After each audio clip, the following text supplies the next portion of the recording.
I'm coming in for the second check on the little creek that I've got set up for beaver and otter. And I'm gonna see if the GoPro holds out. If it don't, I'll use the phone. But right now I've got GoPro, so let's see if the battery holds up. I ordered a new one, so I'm gonna have two if this one starts working again. But we'll see. I'll get on down the line and see if we've made any catches this morning. Getting to the first set of the morning, and for 2 days in a row this one has had no contact of any kind. The trap's bedded right in here on the bottom. There's a castor mound that the beavers have made up there. Let's move on down to set number 2. Well, I have got to set number 2, and then it would appear that I have a miss. As you can see, hopefully, right there. That track looks awful ottery to me. You can see the toes and the claws. But we've had a miss. And I have a bobcat track right here in the sand. Right in here. Pretty good bobcat track.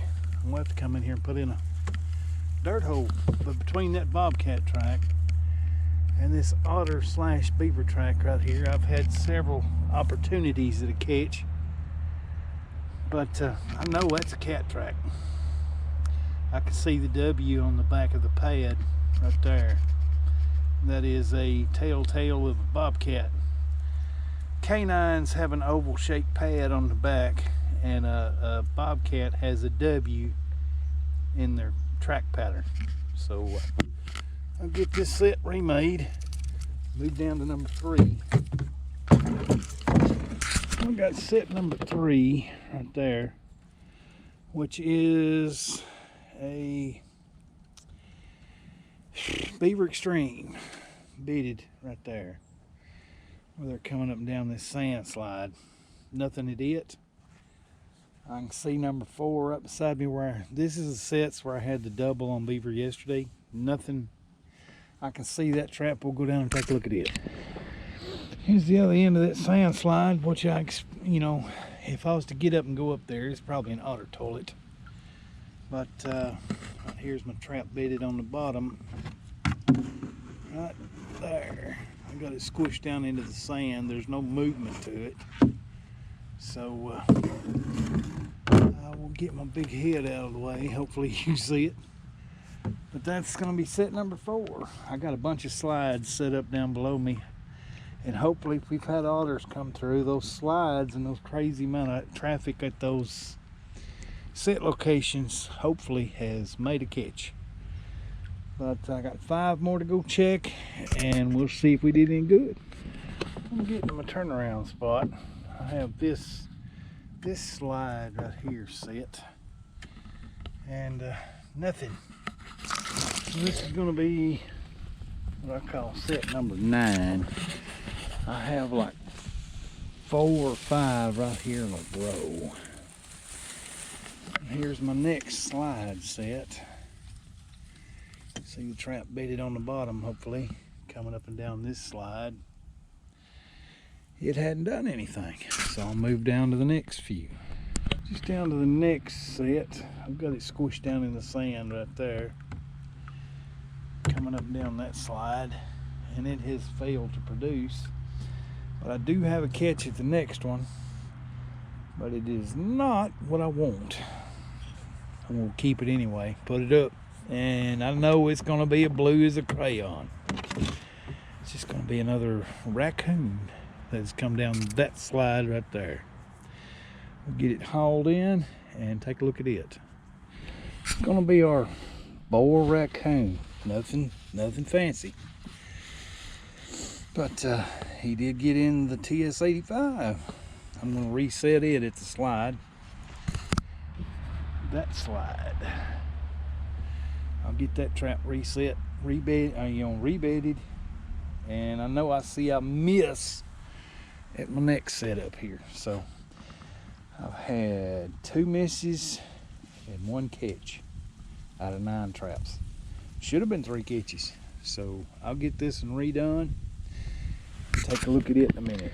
I have shoved that trap right there back into the sand where it was. And this is where they'd come up. I had the trap originally here.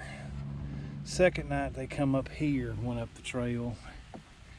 I'm putting it back where I'd made that catch. There's a better look at that bull raccoon. As it dries out, he's got good color, but as it dries out, we'll take a better look at it. Right now it's just a drowned rat. But I'll get this cable pulled back out deep water, re-anchor it, and move down to the next trap that I do have a miss on. And down to this last one. That's about as ugly a miss as you're going to see. Trap laying there on the bottom, fired. Still in the sand bed where I put it for that trail going up that slide.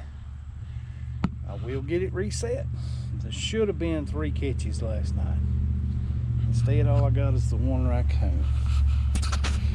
I'll get it reset and scout a little bit more as I go down the line, see what kind of sign I can find, see what's been moving.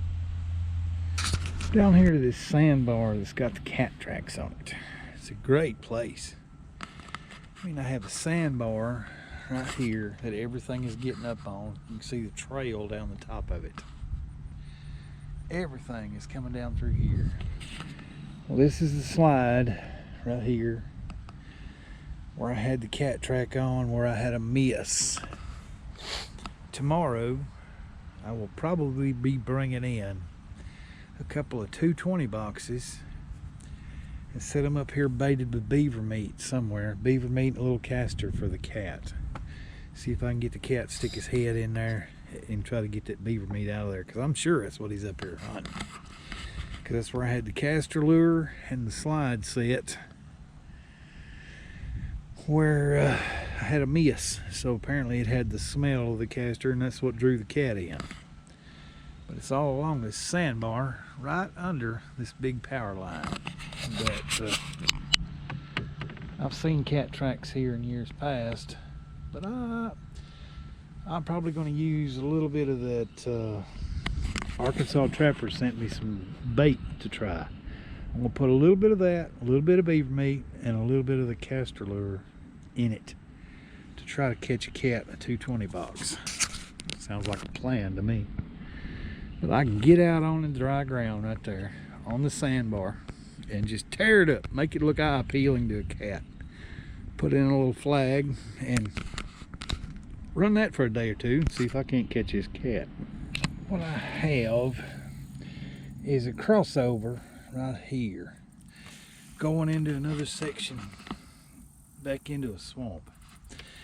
I so much wanted to set that, and still might sometime during the season, but I don't think I'll do it right now. I'm not looking to plug it up every night with raccoons, and I know that's what's going to happen, because some raccoons coming out of the swamp, coming to the creek, and it's just a good access point for them. It'll catch, that set would catch everything coming through, because they've got a great trail going across that crossover. It's just the raccoons this early, this far south, are going to be crayon blue till almost Thanksgiving. But we'll see. I'm gonna put this hide up, and if it's blue, I'll show you what I'm talking about. That's a nice boar coon, and I'll be surprised if he's not just as blue as a crayon. We'll see. I'm gonna get out of here for the day. That's why I bought the bigger boat. Coming across these big waves when the wind gets up on this river. Just waiting on a barge and a tugboat to get by so I can get out across the channel. It's a pretty active river for the barges and the cabin cruisers. But this bigger boat gets through these waves great. I'm just going to wait my turn to get across the channel. I've built hundreds of them things in my time. My welding career started at a shipyard. St. Louis ship, otherwise known as Caruthersville Shipyard, and built a lot of the rock barges, hopper barges, tugboats, chemical barges. And these are hopper barges designed to carry a lot of internal weight in a double-hulled vessel. And spent my time welding them. It's cool to see how one tug can push all that weight. I'll let him get by before I try to cross. He's gonna make some big waves. Tugboat's name is the Brook Mackenzie. Pushing 8 barges, or 7 barges. He's tied up to the port side where the 8th barge would be tied up. And moving on down the river. It's the Brook Mackenzie. Putting that out for Miss Irene. She does research and stuff on these nautical vessels, so she can tell where he's at right now, probably, if she was to look it up. But it's the Brook Mackenzie tugboat on the Tennessee Tom Bigby Waterway.